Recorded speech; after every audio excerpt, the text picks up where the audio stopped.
오늘의 묵상 한 장은 출애굽기 12장입니다. 오늘도 생명의 말씀과 기도의 능력으로 천국을 실감하는 은혜가 있기를 원합니다. 출애굽기 12장 내용은 그 유명한 유월절 규례에 대한 내용이 소개가 되고 있습니다. 그래서 구조를 먼저 우리가 살펴보게 되면은 크게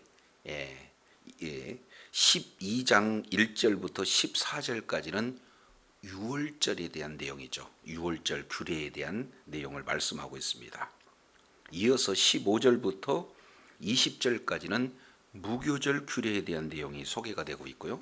그리고 21절부터 28절까지 이 내용은 실제 유월절에 참여하는 그런 내용이 소개되고 있죠. 그래서 유월절로 시작해서 유월절로 이렇게 하나의 큰 울타리를 형성하고 있고 그 중심 부위에 바로 무교절에 대한 내용이 소개가 되고 있습니다. 그래서 오늘 유월절과 무교절 속에 들어가 있는 하나님의 의도가 무엇인지 오늘 이 부분들을 통해서 은혜를 나누고자 합니다.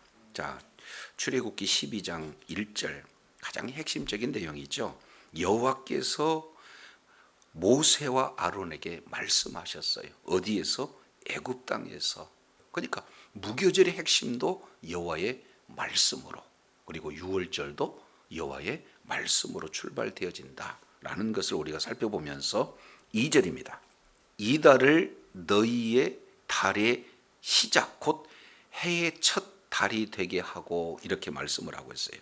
그러니까 지금까지 역사는 이 유월절을 기점으로 새로운 역사가 출발되어진다. 구원의 역사가 출발되어진다. 이제 종의 시대를 마감하고 하나님의 백성으로서 이제 시작되어진다 하는 내용을 달의 시작 곧 해의 첫 달 이렇게 말씀을 하고 있습니다. 그래서 이 달을 아빕월 이렇게 표현하고 있습니다. 훗날 이스라엘 백성들이 70년 바벨론 포로로 이렇게 끌려갈 그때 또 이 내용을 니산월 이렇게 표현하고 있어요. 그래서 아비월이나 니산월이나 같은 달이에요. 해의 첫 달이 되어진다. 구원의 바로 시작이 되어지는 거예요. 그래서 우리도 각 개인 한 사람 한 사람 면모를 보면은 하나의 삶의 분기점이 있어야 되어진다라는 사실을 우리가 이 내용을 통해서 살펴볼 수 있겠죠. 자, 12절 3절 내용을 보면은 너희는 이스라엘의 회중에게 고하여 이르라. 지금 여기서 첫 번째 등장하는 단어가 뭐냐? 이스라엘의 회중이라는 거예요. 여기서 회중이라고 하는 내용은 어떤 내용인가? 바로 하나님의 그 하나님께 예배를 드리는 공동체를 말씀하고 있어요. 우리가 계속 출애굽기를 통해서 누차 말씀을 나눴습니다만 이스라엘 백성을 단순히 애굽에서 구원하는 일로 끝나는 것이 아니라 구원받는 그들을 통해서 하나님 앞에 뭐예요? 예배를 드리라. 우리 주님이 말씀하고 있어요. 그래서 이스라엘의 회중은 바로 예배의 공동체가 되어지는 거죠. 그래서 이 이스라엘 회중들에게 명령하신 내용은 어떤 겁니까? 아비벌이죠. 구원받는 그 날 10일이 되어질 때 어린 양을 취해라는 거예요. 그리고 각 가족대로 그 식구를 위해서 어린 양을 취하라. 4절도 보겠습니다. 그 어린 양에 대해서 식구가 너무 작다. 그러면은 그 집에 이웃과 함께 그 인수를 따라서 한 마리를 취해서 어린 양을 계산할 것이다. 이렇게 표현하고 있습니다. 그래서 지금 유월절 어린 양을 이렇게 취하고자 할 때 아주 구체적으로 세밀하게 준비하라고 하시는 말씀을 소개하고 있습니다. 자, 그런데 5절이에요. 그럼 이 어린 양의 조건이 어떻게 되는가? 너희의 어린 양은 첫 번째 흠이 없어야 된다. 두 번째 1년 된 뭐예요? 수컷으로 해야 된다. 그리고 양이든 염소 중에 관계없어요. 그래서 흠없고 1년 된 수컷 어린 양을 이렇게 취하라고 하는 내용이에요. 이 내용을 6절에 보니까 1월 10일에 어린 양을 취해서 언제까지 간직하느냐? 14일까지 간직해요. 그러니까 4일 동안 어린 양을 자세히 지금 이렇게 지켜보는 거죠. 그래서 정말로 흠이 없는가 하는 이 내용을 잘 살펴봐서 흠 없는 어린 양으로 하나님 앞에 지금 드리는 거죠. 그러니까 이 어린 양, 어린 양, 어린 양 계속 반복되어지는 이 내용은 자, 이사야서 53장 7절 그리고 요한복음 1장 29절 이 내용을 통해서 보면 이 어린 양은 바로 예수 그리스도를 예표하고 있다. 이걸 볼 수가 있습니다. 그래서 어린 양이신 예수님께서 온 인류를 대속하시기 위해서 구원하시기 위해서 바로 제물로 드려지는 그런 어떤 내용을 지금 말씀을 하고 있습니다. 그래서 요한계시록 5장 6절 내용을 통해서 다시 한번 분명히 말씀하고 있죠. 우리를 구원하는 바로 어린 양 그분이 바로 예수님이시다라는 사실을 말씀을 하고 있습니다. 그래서 이제 그 이스라엘 회중이 그 양을 잡는다 이렇게 말씀을 하고 있어요. 제사장이 잡는 게 아니고 이스라엘 누가 잡아요? 회중이 그 양을 잡는다.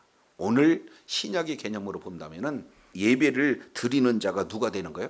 각자가 드리는 거예요. 이것은 로마서 12장 1절 2절 내용을 통해서 보면은 이제 우리 하나님께서 받으실 만한 거룩한 산 제사를 하나님 앞에 드리되 우리 자신이 이제는 뭐예요? 제물이 되어서 하나님 앞에 드린다라는 사실을 사도 바울은 조금 더 분명하게 말씀을 하고 있는 것을 볼 수 있죠. 자, 그래서 이스라엘 회중이 그 양을 잡아서 예배에 직접 드리는 주체자가 되어지는 거죠. 그러면서 12장 7절 그 피를 문설주 임방에 바르라. 한마디로 본다면 피의 제사를 드리는 겁니다. 그리고 8절 그 밤에 그 고기를 불에 구워서 무교병 쓴나물과 아울러 먹으라 이렇게 말씀을 하고 있어요.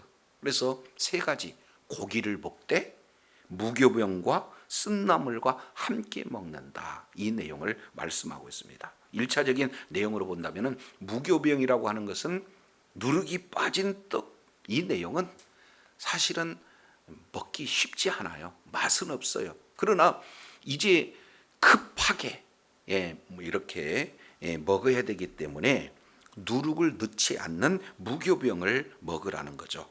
그리고 쓴나물 이 내용을 먹는데 이 쓴나물은 쓰다라고 하는 것은 고통을 의미하잖아요. 그러니까 이스라엘 백성들이 얼마나 애굽 땅에서 쓴 경험 그런 고통 가운데 고난 가운데 있었느냐. 그래서 애굽에서 쓴 고통으로부터 구원받는 그런 긴박성을 이렇게 말씀을 하고 있는 것을 볼 수 있습니다. 근데 이 고기는 반드시 불에 구워 먹어라. 이 내용을 계속 강조하고 있어요. 9절도 보시죠. 날로 먹거나 물로 삶아서 먹지 말고 다 불에 구워 먹어라. 지금 이 말씀을 하고 있어요. 그러니까 불을 통과한 이제 고기를 먹는다는 거죠.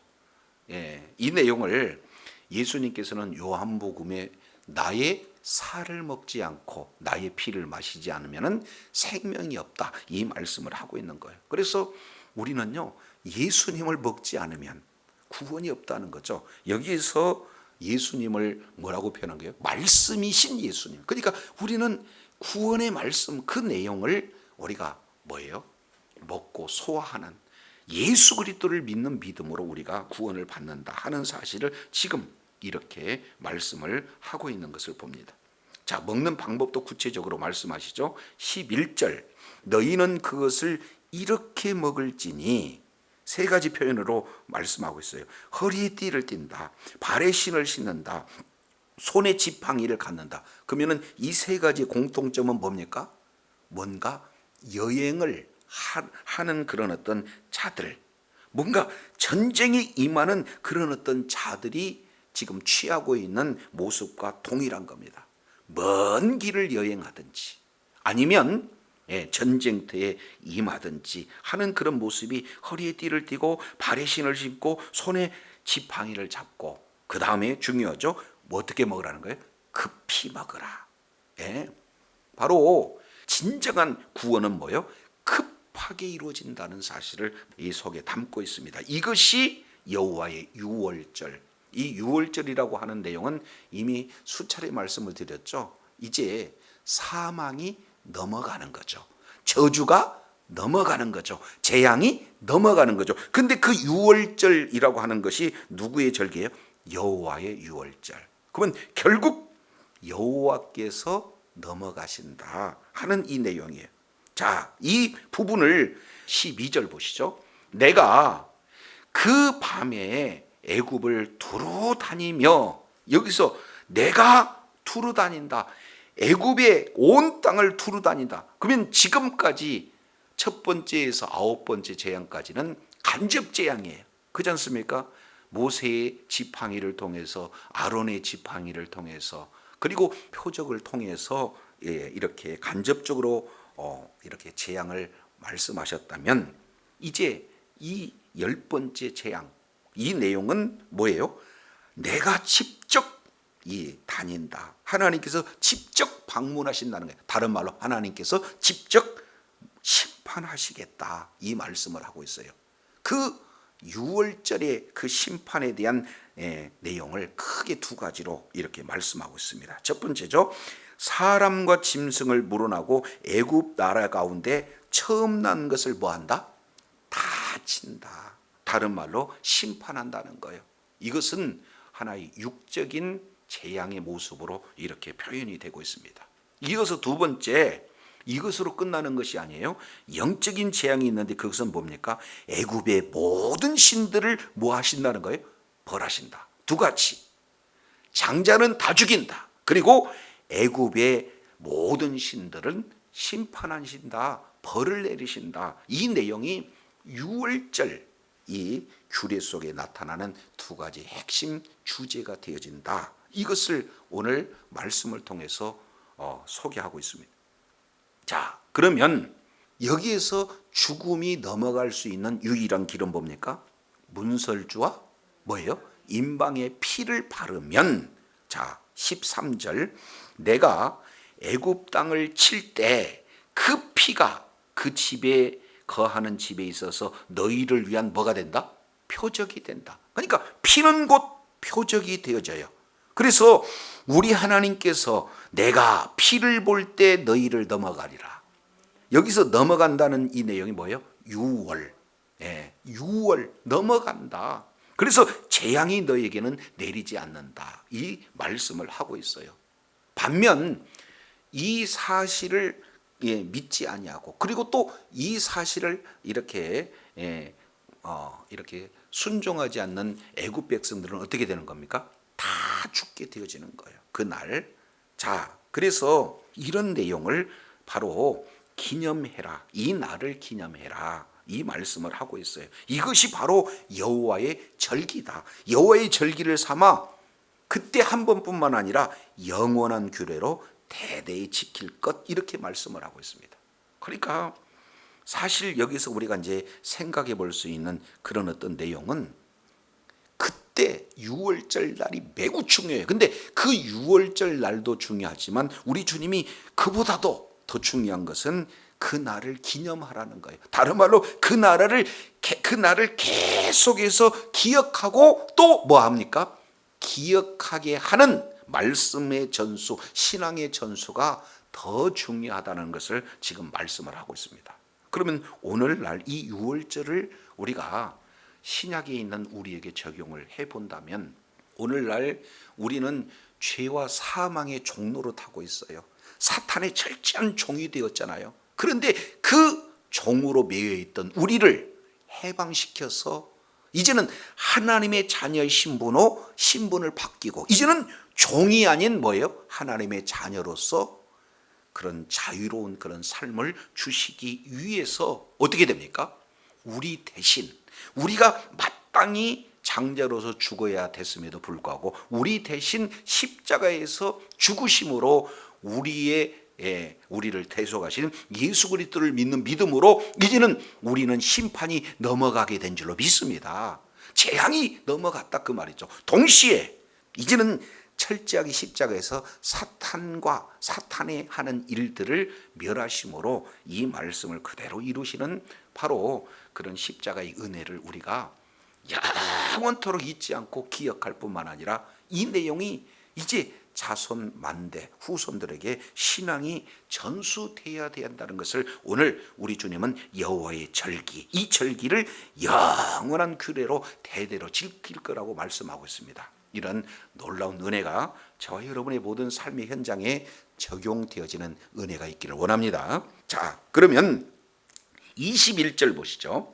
21절 유월절 양을 잡습니다. 그리고 22절 그 양의 피를 뿌립니다. 그리고 23절 좌우설주와 임방에 우리 주님이 피를 보면 뭡니까? 너희를 치지 못한다. 이 말씀을 하고 있어요. 그러면서 24절 이 내용을 뭡니까? 영원히 규례로 지킬 것이라 하면서 25절 너희는 여호와께서 허락하시는 대로 너희 주시는 땅에 이를 때에 이 예식을 뭐 한다는 거예요? 지키라. 이렇게 말씀하고 있어요. 그러니까 그때만 유월절이 이루어지는 것이 아니라 유월절에 참여하는 것이 아니라 이 예식을 계속해서 지키라는 거예요. 자, 그러면 지키는 구체적인 방법을 26절 이렇게 표현을 하고 있어요. 자, 이 일들을 계속 진행을 하게 되어지면은 반드시 자녀들은 아니 이 예식을 왜 지켜요? 이렇게 물어볼 거 아니에요. 이렇게 물어볼 수 있도록 그런 예식을 참여하게 하고 그리고 참여하는 자녀들에게 이제 물어봤을 때 어떻게 답변할 것인가 하는 구체적인 내용까지 우리 주님께서 지금 제시를 하고 있는 것을 볼 수 있습니다. 한마디로 본다면은 하나님께서 애굽 사람들은 쳤지만 이스라엘 사람들은 구원해 주셨다라는 사실을 자녀들에게 자세히 이렇게 가르치라 이 말씀을 하고 있습니다. 그러면 오늘 우리가 1절에서 14절 그리고 21절부터 28절 동일한 주제예요. 유월절에 대한 주제지 않습니까? 이것이 바로 처음과 끝을 이렇게 잘 감싸고 있는 구조고 그러면 그 중심부에 뭐가 있습니까? 15절부터 20절까지 바로 무교절로 바로 연결이 되어져요. 떨어지지 않습니다. 그래서 15절 7일 동안 뭘 먹어요? 무교병을 먹습니다. 맛없는 음식이잖아요. 그러면은 이 무교병을 7일 동안 먹게 되어지면은 자녀들이 뭐예요? 질문할 수밖에 없고 그 내용을 통해서 바로 유월절 절기가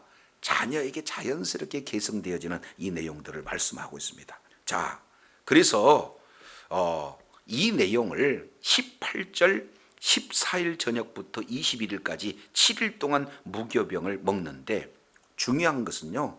자, 어떤 내용인가? 뒤에 보겠습니다. 19절 7일 동안은 너희 누룩을 집에 있게 하라, 있게 하지 말라?